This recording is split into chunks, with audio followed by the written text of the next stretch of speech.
Dando continuidade à playlist, vamos tratar de uma questão de biologia do Enem 2015.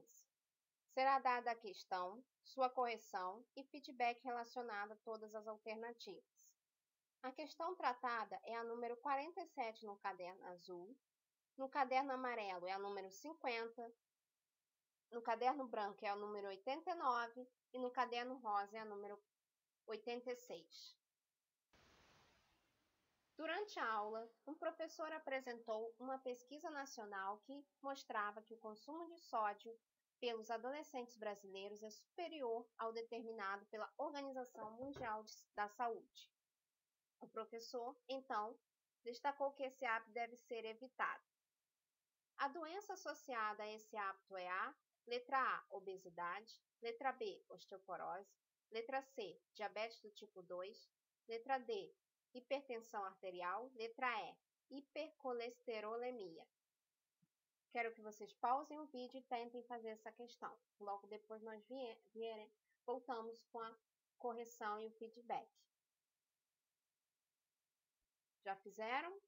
Vamos ver qual é a resposta correta? É letra D, hipertensão arterial.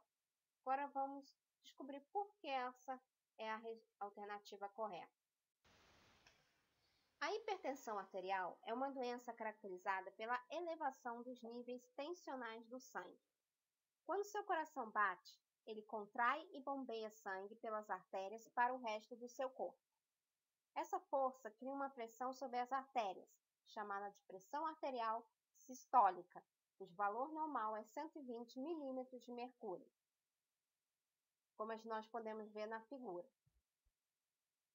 Uma pressão arterial sistólica de 140 ou mais é considerada hipertensão. Há também a pressão arterial diastólica, que indica a pressão nas artérias quando o coração está em repouso, entre uma batida e outra. Também podemos ver na figura. Um número normal de pressão arterial diastólica é inferior a 80, sendo que igual ou superior a 90 é considerada hipertensão.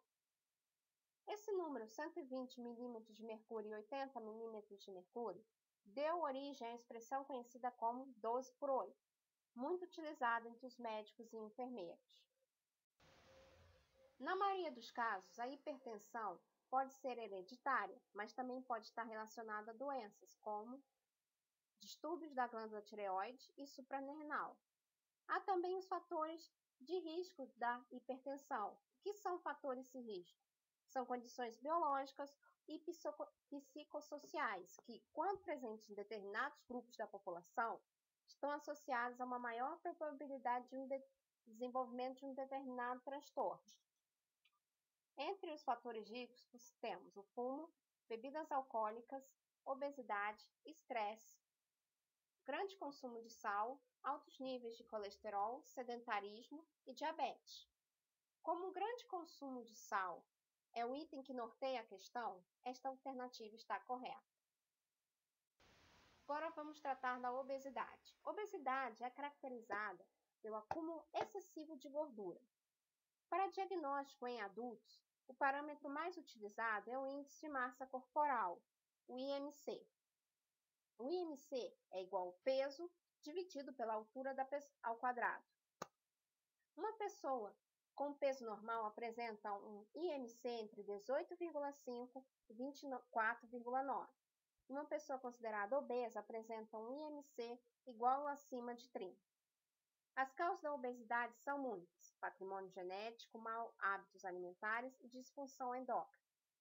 Mas não podemos associar ao consumo excessivo de sódio. Portanto, a resposta à obesidade, letra A, não satisfaz a pergunta.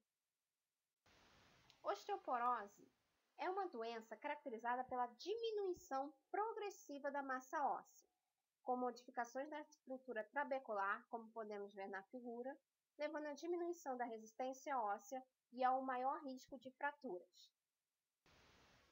No corpo humano, há células responsáveis pela formação óssea e outras pela reabsorção óssea. O tecido ósseo vai envelhecendo com o passar do tempo, assim como todas as outras células do corpo. O tecido ósseo velho é destruído pelas células chamadas osteoclastos e criados pelas células reconstrutoras, os osteoblastos. Na figura temos um osteoclasto e um osteoblasto. Esse processo de destruição das células é chamado de reabsorção óssea, que fica comprometido na osteoporose, pois o corpo passa a absorver mais osso do que produzir, então não produz o suficiente. Alguns problemas que podem interferir na formação dos ossos, gerando a osteoporose, são deficiência de cálcio, envelhecimento e menopausa, no caso das mulheres, doenças como hiperparatireoidismo e medicamentos. Como o sódio não interfere nem na reabsorção, nem na formação de novos ossos, esta resposta não é a correta. Diabetes do tipo 2. Embora o diabetes tipo 2 tenha sido o único tipo a ser mencionado na questão, acho melhor esclarecer os outros tipos de diabetes também. Mas antes, precisamos entender alguns aspectos, começando pelo órgão digestivo pâncreas. O pâncreas é um órgão que produz alguns hormônios importantes para o nosso sistema digestivo.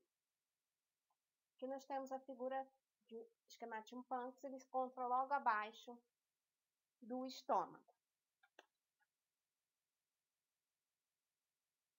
Em condições rotineiras, quando o nível de glicose no sangue sobe, células especiais, chamadas células beta, produzem insulina, que é a estrutura da insulina. Essa substância atua transportando a glicose do sangue até as células do corpo. Nós temos a estrutura clínica da glicose ao lado.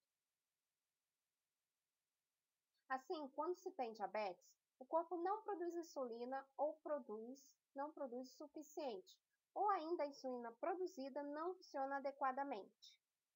Daí o aumento da quantidade de glicose no sangue.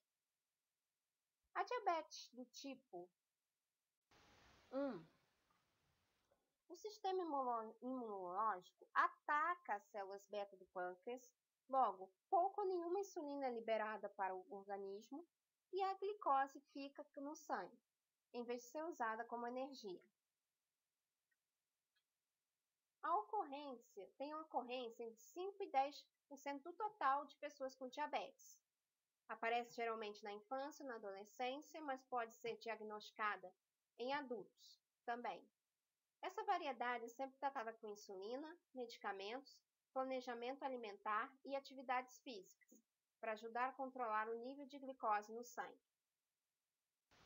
Diabetes do tipo 2, que é o que aparece na nossa questão, ela ocorre quando o organismo não consegue usar adequadamente a insulina que produz, ou não produz insulina suficiente para controlar a taxa de glicemia. Cerca de 90% das pessoas com diabetes têm o tipo 2.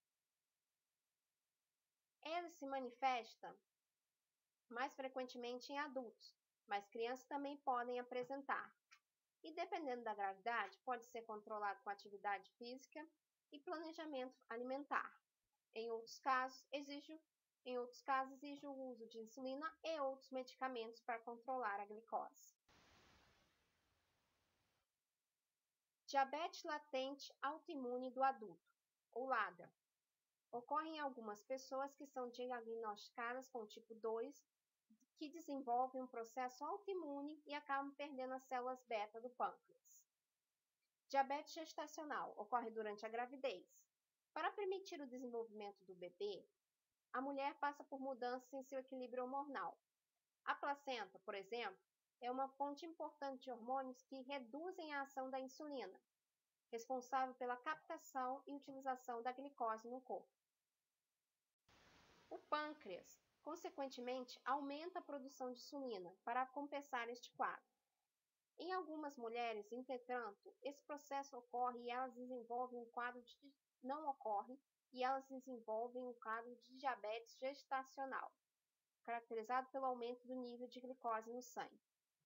Quando o bebê é exposto a grandes quantidades de glicose ainda no ambiente intrauterino, há maior risco de crescimento excessivo, que é conhecido como macrosomia fetal, e, consequentemente, partos traumáticos, hipoglicemia neonatal e até obesidade e diabetes na vida adulta. O termo diabetes, pré-diabetes, é usado quando os níveis de glicose no sangue estão mais altos do que o normal, mas não o suficiente para um diagnóstico de diabetes do tipo 2. Obesos, hipertensos, pessoas com alterações nos lipídios estão no grupo de alto risco. É importante destacar que 50% dos pacientes nesse estágio pré-diabetes vão desenvolver a doença. O pré-diabetes é especialmente importante por ser uma única etapa que ainda não pode ser revertida, ou mesmo que permite retardar a evolução para o diabetes e suas complicações. Fatores de riscos para diabetes do tipo 2, que é o diabetes que a gente está tratando na questão. Idade acima de 45 anos, obesidade e sobrepeso, diabetes gestacional anterior, histórico familiar de diabetes do tipo 2, pré-diabetes, sedentarismo, baixos níveis de colesterol HDL, que a gente vai estudar logo, triglicerídeos elevados, hipertensão, consumo elevado de álcool. Como o consumo de sódio não interfere na produção de insulina pelas células betas, esta não é a questão correta da pergunta. Vamos para o último, que é a hipercolesterolemia. A hipercolesterolemia é a quantidade de colesterol que está acima, a hipercolesterolemia é considerada a quantidade de colesterol acima de 200 mg por decilitro de sangue. Existem 3 tipos de colesterol. A lipoproteína de alta densidade, o HDL, que é o colesterol bom, a lipoproteína de baixa densidade, que é o LDL, e a lipoproteína de muito baixa densidade, que é o VLDL. O LDL, ou conhecido como colesterol ruim, ele se acumula nas artérias, formando placas de gordura que podem levar à obstrução do fluxo de sangue. A hipercolesterolemia isolada não manifesta sintomas, ou seja, se você mesmo é uma quantidade acima de 200 mg por decilitro de sangue, você não vai ter sintomas disso, sendo que estes são mais resultantes das moléstias consequentes a ela, como, por exemplo, o infarto agudo do miocárdio. Certos tipos de hipercolesterolemia levam ao surgimento de sinais clínicos, que são o xantoma, que consiste na lesão epitelial que se apresenta sob a forma de nódulo ou placa, decorrente do acúmulo de colesterol em macrófagos, o xantelasma palpebral, que são manchas de coloração amarela na periferia dos olhos, e o arco senil, que consiste numa descoloração esbranquiçada ao redor da córnea. O excesso de colesterol sanguíneo também é responsável pelo aparecimento da aterosclerose, uma condição que ocorre ao acúmulo de placas de gordura, colesterol e outra substância nas paredes das artérias, o que restringe o fluxo sanguíneo e pode levar a graves complicações de saúde. O consumo de sódio não leva a uma elevada concentração de colesterol no sangue, portanto, também essa questão não serviria para responder, essa alternativa também não serviria para responder a questão. A bibliografia que eu utilizei para fazer este vídeo, eu peço que vocês curtam, compartilhem e se inscrevam para que sempre vocês recebam um novo videozinho meu com as questões de biologia do Enem 2015. Até! Beijos!